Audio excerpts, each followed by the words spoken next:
Good morning. It is Tuesday, July 9th. It's a special day because it's July 9th. I don't know why that is. But today we're talking about the hurricane remnants, personalized pricing, and target ditching. I'm not even going to tell you what the last story is.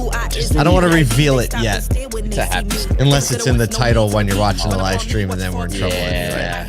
anyway. They already saw I it. feel like saying good morning to the retail auto industry today. Good. Does I it feel like like that. that? It does feel just like a good morning. I don't know. The energy yesterday, I had 3 chats with 3 different dealers, and the detail at which they're looking at their operations is kind of Intense. staggering. Like it is this like meticulous look at every element is what I'm noticing. And that's really cool because you don't typically get that in a July. And I know it's anecdotal, but that's like for me, for that to be a July, and like typically summer is just wide open, anything goes, and then you kind of refactor in the fall. Yeah, And, that's not that. You're right. That is know? not the temperature out there right now. No, it is meticulous defining of. I also like, think there's right like another thing to word. do. Another word that goes with meticulous is sophisticated. I think over the last 3 years, our look at the industry and the business has gotten so much more sophisticated. Some of that is technology. A lot of that is what happened during COVID, where we really started to get meticulous and sophisticated about all the little things. And if we're going to keep profits going, right? I think that switched, right? The COVID mindset shift happened, and everyone's like, we can make how much, right? Yep. And then no one likes to go back. So it's like, it breeds invention, which is super fun to watch and be a part of. It really, really is. And this is going to be the ones who are doing that are separating from the pack, man.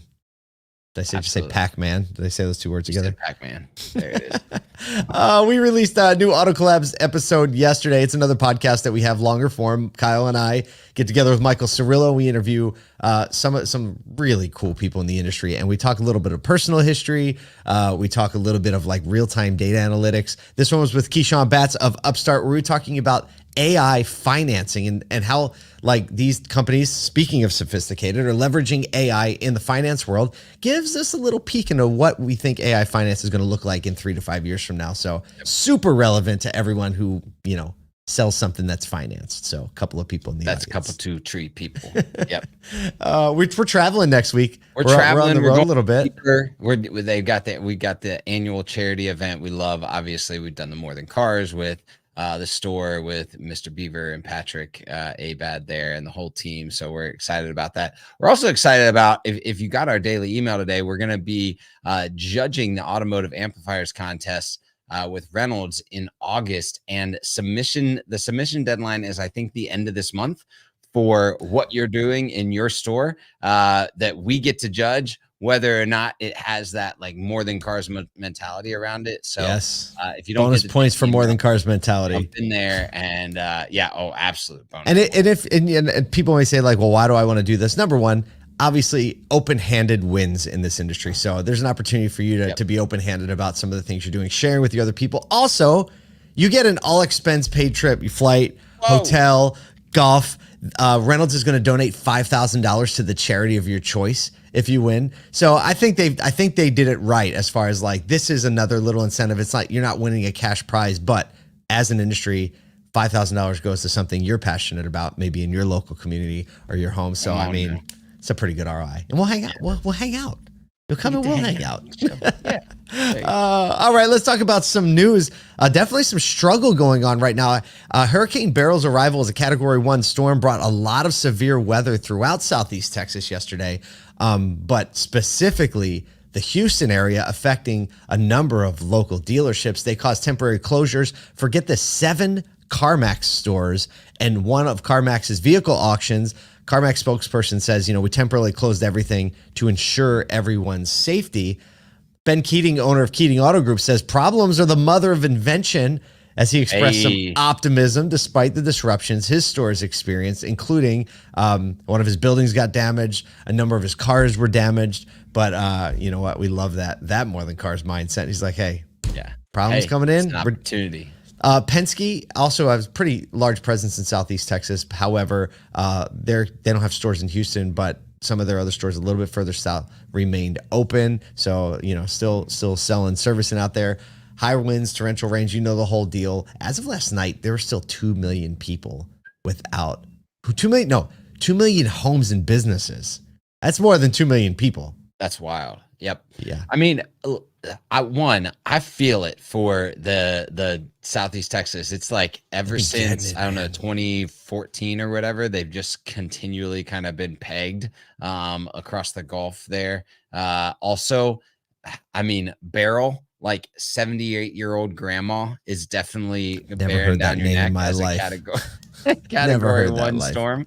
Yeah, thankfully it was a category 1. Obviously, never fun to be in a storm, but nothing like some of the historical, windfall and flooding that they've had in that area. So, but the power, man, it's hot. It's tough being without power, Yep. And you got some CDK dealers that just coming back online just to go offline again. I didn't think about that. Yeah. Didn't think about that. Hey, but E-Leads is up as of yesterday, by the way. Hey, talk about that, dude, it is amazing how quickly that story just drops off the face of the planet. You're like, it's back up.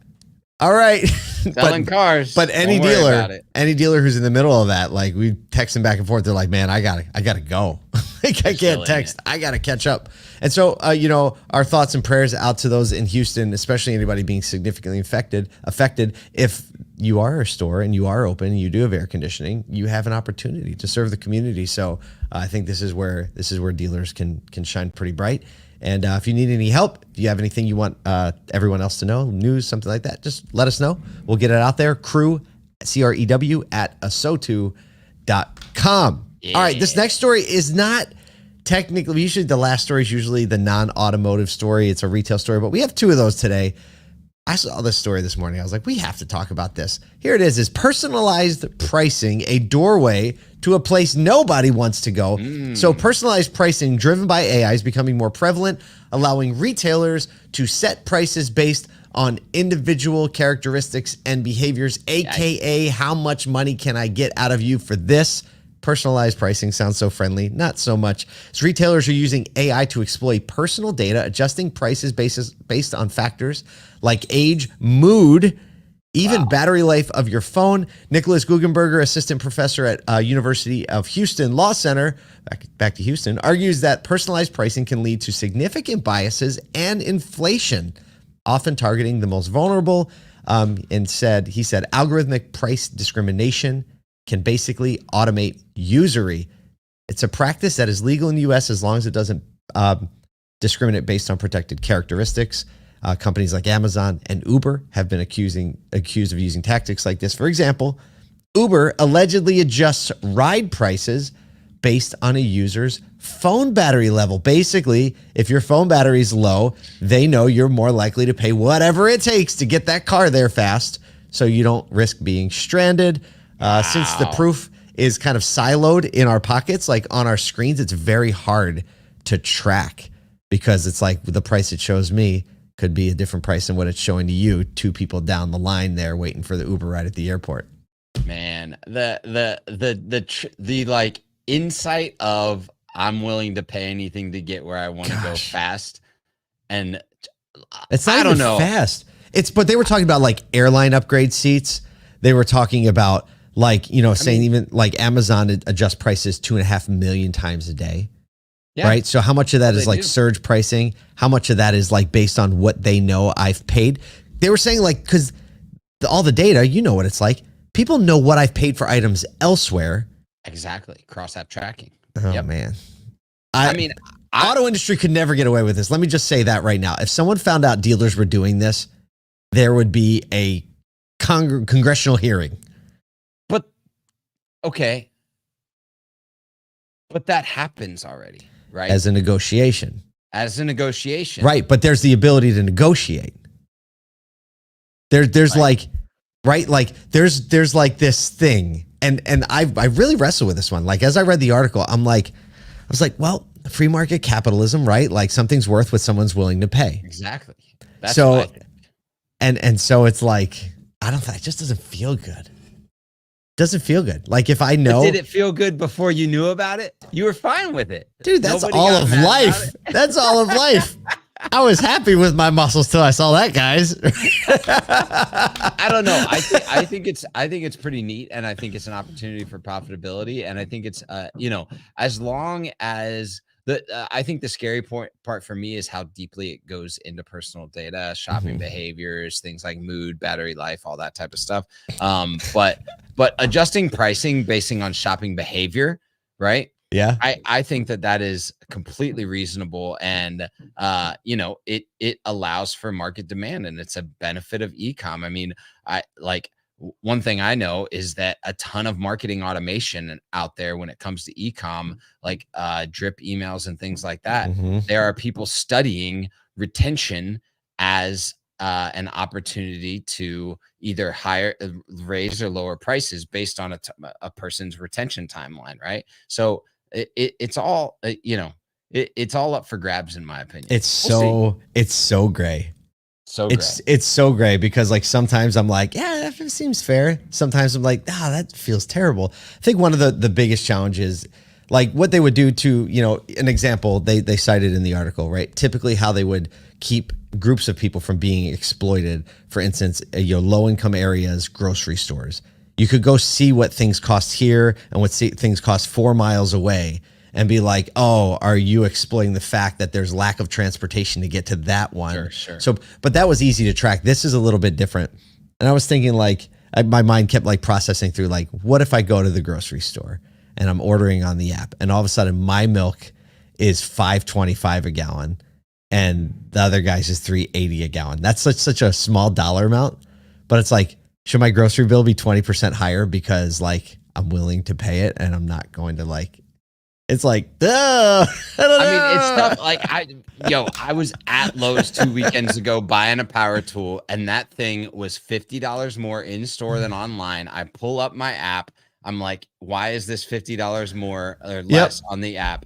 They're like, we don't really know, but we actually can't discount it here in store. And I said, so what you're telling me is if I go right here, click buy and pick up in store, I can take this one right here because you can scan it. And they were like, absolutely. I hit the buy. They scanned it. They said, great, you picked it up. And I walked out with the one that I could have scanned and been out 3 minutes earlier. So yeah, and retail has opportunities everywhere. There are definitely opportunities everywhere. Oh, I need a segue for this one. Speaking of retail opportunities. Oh, I guess opportunities to grow in your patience. Target is now eliminating what we're calling a character building moment in many of us, as we've had to endure something that nobody ever wants to endure. Target has now said that they will no longer accept personal checks starting July 15th, 2024. So you're not going to get stuck behind a check writer. They cited low usage as the primary reason for discontinuing it, with only 3% of purchases made this way in 2023. Obviously, they have said, like, look, there's a bunch of other ways you can pay. If you're used to paying with checks, you just got to get used to the cash or the credit card or the digital wallet. And the decision aligns with a broader trend of declining check usage noted by the Federal Reserve.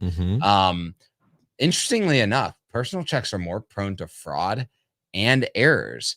So that 3% makes sense too. Potentially has fraud. You get written errors. Maybe someone catch me if you something. can. Yeah. No, checks are really kind of this strange enigma to Gen Z. Right. Let me ask you this question. How many paper checks have you written in the last year? One. Case in point. I get so annoyed when someone needs a check. Fight to find those jokers. Right. And so like if for those of you in Gen Z, like you used to go to the shop and you would like size up the person at the front of the grocery line. We're back to the grocery store today. And we're like, who looks like they're about to pull a check? And if, old Aunt Beryl, right, is up there in the front, she pulls out that checkbook, puts it out. You're like, no, don't do it. My kids act the same way if someone pulls out cash. They're like, it's like, we got a cash payer. I almost can't even, you get someone that needs a chip card. It's like, they didn't get my phone. I got to get my wallet out and go old school. No, I mean, I can't believe it took so long to do this. Is obviously going to start a little a little train, I think, of people saying it's okay. The grocery store will probably be the last place to go, right? They'll be the last paper check thing to go. I'm like, what do they even do with that? Just think of the processing involved. And like, you had the cashier take a piece of paper check and they have to do something with it, pass it to somebody, and someone has to process that, and then they have to deposit it, and they have to make sure the money gets in the account. Like, what a mess. Yep. What a mess. You know, this is interesting, actually. You know, as it comes to dealers still obviously right. A lot of paper checks and dealers are probably benchmarks, one of the highest industries for using paper checks. Interesting is like, you know, if a dealer has a Stripe account and has bank, you know, because the biggest thing with checks is like you don't have to worry about the cost of the, you know, of the actual card, whatever, the 3%. But if you use a Stripe account, require only ACH or bank, someone can actually connect their bank account through their Stripe account or initiate a direct wire.